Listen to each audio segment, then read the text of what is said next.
जय श्री राधा कृष्ण। हे मेरे मुरलीधर, मेरे बांके बिहारी, मेरे गिरधारी, कितना अद्भुत रिश्ता है मेरा और तुम्हारा मेरे ठाकुर जी। मैं दीन, तुम दीन बंधु, मैं पतित, तुम पतित पावन, मैं सेवक, तुम स्वामी, मैं निर्गुण, तुम गुणों के सागर, मैं कृपा पात्र, तुम कृपा के सागर, मैं अज्ञानी, तुम अंतर्यामी, मैं भिखारी, तुम दातार। इसलिए हे मेरे ठाकुर, तेरे और मेरे इतने रिश्ते हैं, तुम्हें जो अच्छा लगे उसको अपना लो। बस एक ही अर्ज है मेरी, तुम मुझे अपना बना लो। बोलो बांके बिहारी लाल की जय, मोर मुकुट बंसी वाले की जय, वृंदावन बिहारी लाल की जय। कई पापी कहते हैं कि भक्ति से क्या होगा, क्या मिलेगा, और विश्वास रखो वो इसलिए ही कहते हैं क्योंकि उन्होंने कभी भक्ति ना तो की है, ना वो भक्ति का आनंद जानते, ना उन्हें मेरे ठाकुर की कृपा मिली, ना वो इस अनुभव को समझ सकते। पर हम कान्हा के श्री चरणों में उन सब के मंगल की कामना करते हैं। कान्हा कभी ना कभी उन पर कृपा करके उन्हें अपना अनुभव करवाए, फिर उन्हें समझ आएगा भक्ति और उसका आनंद, विरह के आंसुओं में जो सुख है, अपने आराध्य को देखकर जो सुकून मिलता है, उससे अच्छा दुनिया में कुछ नहीं। मुझे लगता है पूरी दुनिया की दौलत शोहरत भी उस सुकून के आगे फीके हैं। आपका क्या भाव है? अभी कमेंट करके जल्दी से बताओ। अगर आपको वृंदावन यमुना किनारे झोपड़ी में रहने को मिले या अमेरिका के बड़े बंगले में, आप क्या चूज करोगे? जल्दी से कमेंट करके बताओ। अब आज इस वीडियो में आपको एक दिल को छू लेने वाली, मन को मोहित कर देने वाला सत्य अनुभव बताती हूँ। ये अनुभव हुआ राजू नाम के एक मजदूर को। ये घटना अंग्रेजों के समय की है, साल 1925 की। राजू अपने परिवार के साथ उड़ीसा में रहता था। 6 बहनों का अकेला भाई, माता पिता दादा दादी 11 जनों का परिवार था। कमाने वाले अकेले पिता। बहुत छोटी उम्र में ही राजू ने भी पिता के साथ काम शुरू कर दिया था। उसकी दादी श्री जगन्नाथ जी की पक्की भक्त, उम्र बहुत अधिक पर जगन्नाथ जी के लिए प्रेम बच्चों वाला। दादी को छेड़ने के लिए मजाक में भी बोल दो कि जगन्नाथ जी तुम्हारे नहीं है, तो वो उसी में आग बबूला हो जाती थी। घर में श्री जगन्नाथ जी की सेवा थी और दादी पूरे परिवार को लेकर महीने में एक बार श्रीधामपुरी जरूर जाती थी। और पता है, इस यात्रा के पैसे भी दादी खुद से बांस की टोकरियां बना बना कर जोड़ती थी। मतलब पूरा महीना दादी बांस की टोकरियां बनाती थी, पैसे जमा करती थी, बट घर खर्चे वगैरह के लिए या अपने खर्चे के लिए नहीं, ताकि वो धाम की यात्रा पे जा सके। बच्चों में भी श्री जगन्नाथ जी के लिए बहुत आस्था थी। उनके गांव से बहुत सारे लोग कलकत्ता अच्छे काम की तलाश में जाते ही रहते थे। तो एक समय राजू को भी मौका मिला। वो अपने दोस्त के साथ कलकत्ता जाने की तैयारियां करने लगा। वहां काम की मजदूरी भी अच्छी मिलती थी। 4 पैसे ज्यादा कमाए जाएं, इसी लालच से पिता ने भी राजू को कलकत्ता भेजने की तैयारी कर दी। जाने से पहले दादी ने राजू को श्री जगन्नाथ जी का एक चित्र दिया और कहा, बेटा तू किसी तरह की कोई चिंता मत करना, ये तेरे साथ हमेशा रहेंगे, इन्हें हमेशा याद रखना, इनके साथ रहना। राजू बढ़िया दोस्त के साथ कलकत्ता आ गया। इतना बड़ा शहर, जाते ही एक मिल में राजू को नौकरी भी मिल गई। पगार भी बहुत अच्छी थी। वहां बहुत मजदूर काम करते थे। राजू जल्दी ही सबके साथ घुल मिल गया। राजू ने एक कमरा किराए पे लिया और उसी में रहता। पगार मिली, राजू ने गांव भेजी, सब गांव में भी बहुत खुश थे। जीवन समय सब बहुत बढ़िया चल रहा था। राजू परिवार को, पूरी धाम को बहुत याद भी करता था और दादी के दिए हुए जगन्नाथ जी का जो चित्र था उनसे बातें करता रहता था, क्योंकि इस अनजान शहर में सिर्फ जगन्नाथ जी के अलावा उसका कोई और सहारा था भी तो नहीं। अच्छा, जिस मिल में राजू नौकरी कर रहा था वहां एक बहुत बड़े भवन का निर्माण हो रहा था। तो उधर क्या होता है कि पहले के समय में ना सीमेंट के पक्के लेंटर नहीं डलते थे, सिल्लियों की पट्टियों से छत बनाई जाती थी। इसके लिए बड़े बड़े पत्थर चढ़ाए जाते थे। उन पत्थरों को सेटिंग करके उसके ऊपर छत का निर्माण किया जाता था। अब छत बनाने के लिए पत्थर चढ़ाए जा रहे थे। उस पत्थर का भी बहुत बड़ा साइज था, मतलब समझो 15 फीट बड़ा था और 2 फीट चौड़ा था, और वजन करीब होगा 700 किलो के करीब। मतलब समझो इतना वजनी पत्थर जिसे 20 लोग मिलकर भी बड़ी मुश्किल से उठाते थे। अब एक दिन राजू के जीवन में कर्मों का खेल या समय का फेल। क्या हुआ? तूफान आ गया। 11 जनों के परिवार का जो चिराग था वो बुझते बुझते बचा। हुआ क्या?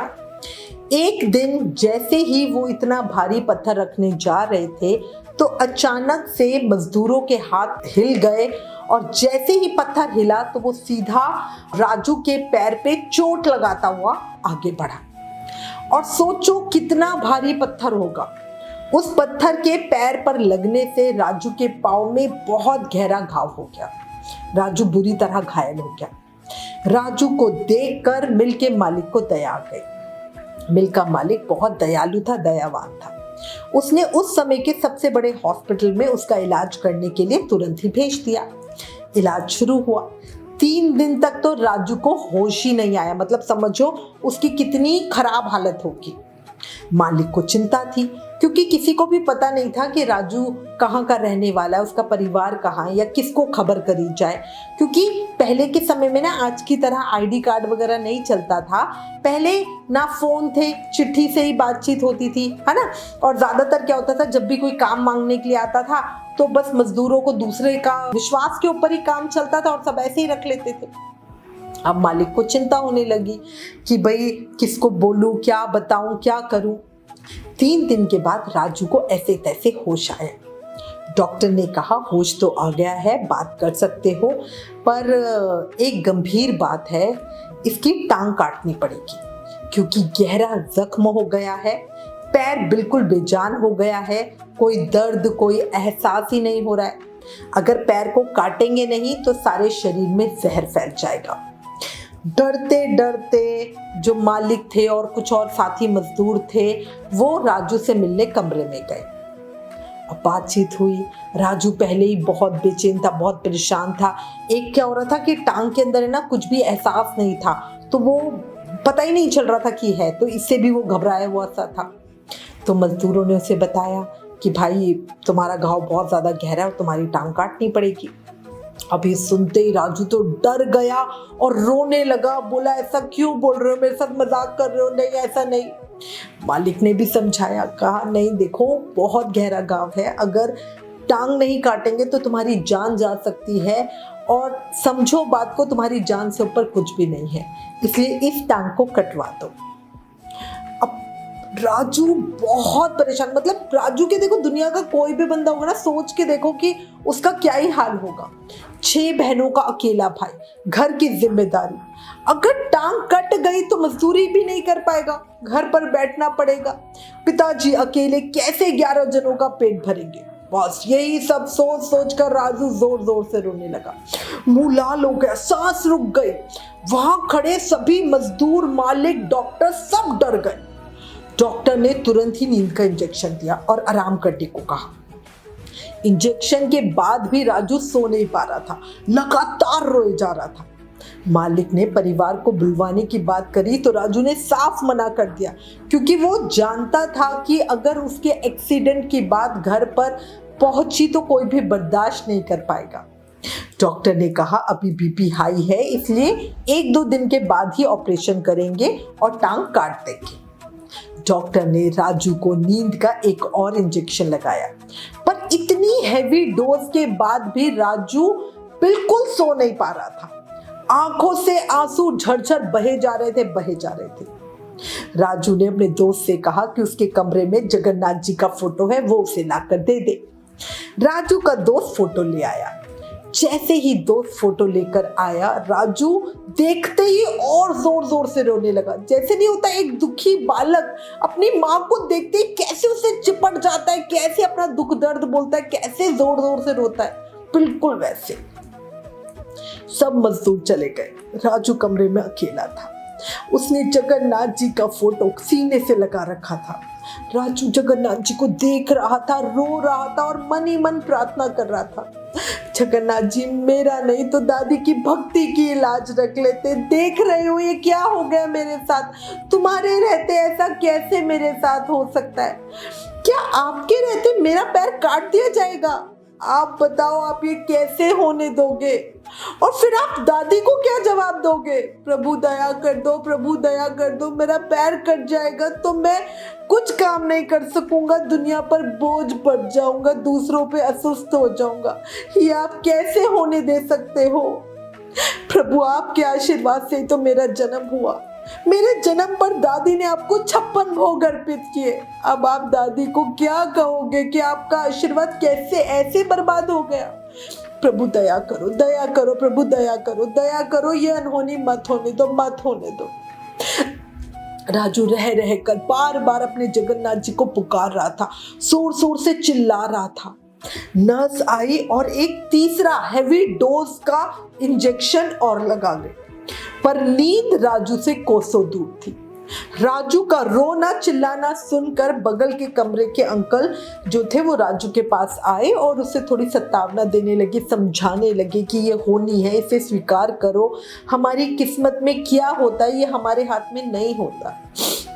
पर राजू अभी भी बक्का था और बोला मैं पूरी तरह जगन्नाथ जी पे आश्रित हूँ, ये किसी और की होनी थी, मैं तो बीच में आ गया। नींद के नाम पर राजू ने पलक तक नहीं झपका। मतलब सोचो उसके मन की क्या वेदना होगी, उसकी क्या हालात होंगे जो 3 हैवी डोज के इंजेक्शन के बाद भी नींद नहीं आई। मतलब सोचो कैसे उसकी क्या ही स्थिति होगी। आंसू ऐसे बह रहे थे कि जैसे बस बाढ़ ही आ जाएगी। मन में बस यही चल रहा था कि मेरा पैर ना कट जाए, मैं क्या करूंगा, क्या होगा, क्या होगा। मन से एक ही पुकार निकल रही थी, जगन्नाथ जी दया करो, जगन्नाथ जी दया करो, जगन्नाथ जी दया करो। चिल्लाते चिल्लाते आवाज इतनी तेज हो गई कि आधी रात को आधा हॉस्पिटल ही उठ गया। और पता है, अगर सोचो ना, वाकई यही होता है। हमारे मन की क्या स्थिति है, कैसी हालात है, उस भाव से जब हम प्रार्थना करते हैं ना तो उस प्रार्थना का असर भी अलग ही होता है। द्रौपदी ने प्रार्थना की रोते हुए तो कान्हा वस्त्र रूप में ही प्रकट हो गए। सीता मैया ने प्रार्थना की रोते हुए तो मेरे प्रभु ने पुल बांध दिया और लंका तक चले आए। और शायद उस दिन राजू भी उसी भाव से अपने ठाकुर को बुला रहा था। रात के 4 बजे तक भी राजू चिल्ला चिल्ला कर अपने प्रभु को बुला रहा था। इसके बाद रोते रोते प्रार्थना करते करते राजू को कब नींद आ गई पता ही नहीं चला। राजू ने एक सपना देखा कि उसके कमरे में कोई बालक आया है, बहुत सुंदर, बहुत प्यारा, बांसुरी हाथ में पकड़ रखी है। बांसुरी पर एक मोर पंख लगा हुआ है। बालक के आने से कमरे में अपने आप बहुत उजाला सा हो गया। उसे देखकर राजू को बहुत चैन मिला, बहुत सुकून मिला। राजू ने उससे पूछा तुम कौन? तो बालक ने कहा क्या हुआ, तुम्हें लग गई? राजू ये सुनते ही फिर से रोने लगा और बोला हाँ, कल मेरा पैर काट देंगे। वो बालक बोला ऐसे कैसे काट देंगे? कल तुम्हारी छुट्टी थी और दूसरे मजदूर की जगह उसका काम करने तुम क्यों गए? राजू बोला हाँ, अच्छा होता अगर मैं छुट्टी करके कमरे पर ही अपने जगन्नाथ जी के साथ रहता। मैंने जगन्नाथ जी को कहा था कि जब मेरी छुट्टी होगी उस दिन आपको दही भात खिलाऊंगा। और ये कहकर राजू फिर से जोर जोर से रोने लगा। वो बालक बोला अब मैं आ गया हूं ना, अब क्यों रोते हो? राजू ने उसकी तरफ देखा तो वो बालक मुस्कुरा रहा था। राजू ने पूछा तुम हो कौन, मुझे कैसे जानते हो? तो वो बालक बोला मैं सबको जानता हूँ। और ये कहकर वो बालक राजू के पास आया और उसके पैर पर अपनी बांसुरी पे जो मोरपंख लगा था वो फिराने लगा। राजू को गुदगुदी सी हो रही थी। वो बालक बोला अब तुम आराम से सो जाओ, मैं तुम्हारे पास ही हूँ। और ये कहते ही वो प्रकाश एकदम गायब हो गया। चारों तरफ सन्नाटा और राजू को गहरी नींद आ गई।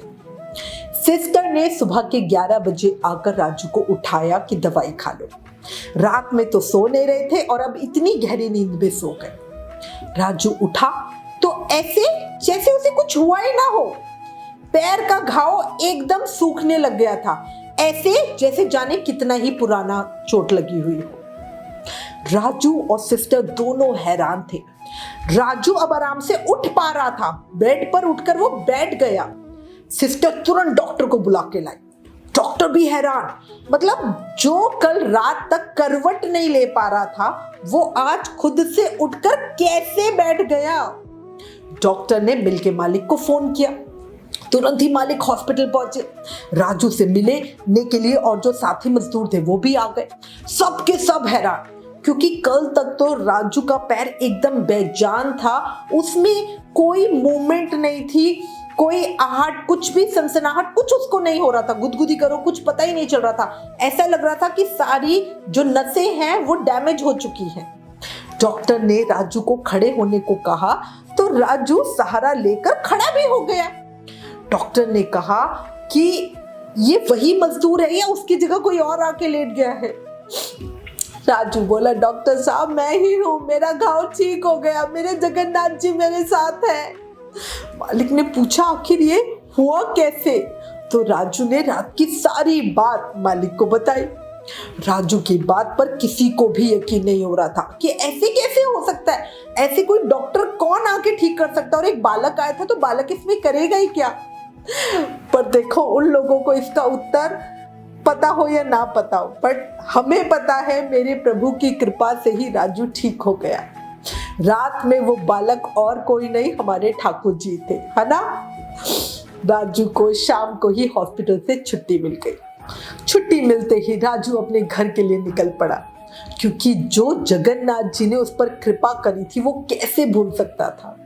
वो शायद जल्द से जल्द पूरे परिवार के साथ श्रीधामपुरी जाना चाहता था और सामने प्रत्यक्ष खड़े होकर अपने जगन्नाथ जी को दिल से धन्यवाद करना चाहता था। और मुझे लगता है जब तक राजू जिया होगा वो रोज जगन्नाथ जी की कृपा के लिए धन्यवाद ही कहता होगा। जिस डॉक्टर ने राजू का इलाज किया था उसी डॉक्टर ने इस घटना का जिक्र एक किताब में किया था। उन्होंने लिखा था कि मैंने अपने जीवन में बहुत इलाज किए, पर ऐसा इलाज पहली बार देखा जहां व्यक्ति की टांग काटने वाली थी, पर प्रभु ने स्वयं आकर ही उसका ऐसा इलाज किया कि वो बिल्कुल ठीक हो गया। ये वो चमत्कार है जहां साइंस फेल हो जाती है और मेरे प्रभु की कृपा काम करती है। जीवन में जब भी संकट आए, जब भी दिक्कत हो, तो अपने ठाकुर को हमेशा अपने साथ मानना। वो हर समय हमारे साथ, हमारे पास होती है ना। किसी ने बहुत खूब कहा है, ये मत कहो अपने कान्हा से कि परेशानी कितनी बड़ी है, पर परेशानी से जरूर कहो कि देखो हमारे कान्हा कितने बड़े हैं। एक जयकारा तो बनता है, बोलो बांके बिहारी लाल की जय, जय जगन्नाथ जी। अब आपको एक एडवाइस, वाणी सुंदर वही जो श्री कृष्ण के गुण गाए, मुख सुंदर वही जो प्रभु का चिंतन करे, हाथ सुंदर वही जो ठाकुर जी की सेवा करे, नयन है सुंदर वही जो ब्रजधाम दर्शन करे। बोला बांके बिहारी लाल की जय, मोर मुकुट बंसी वाले की जय, वृंदावन बिहारी लाल की जय, भक्त और भगवान की जय।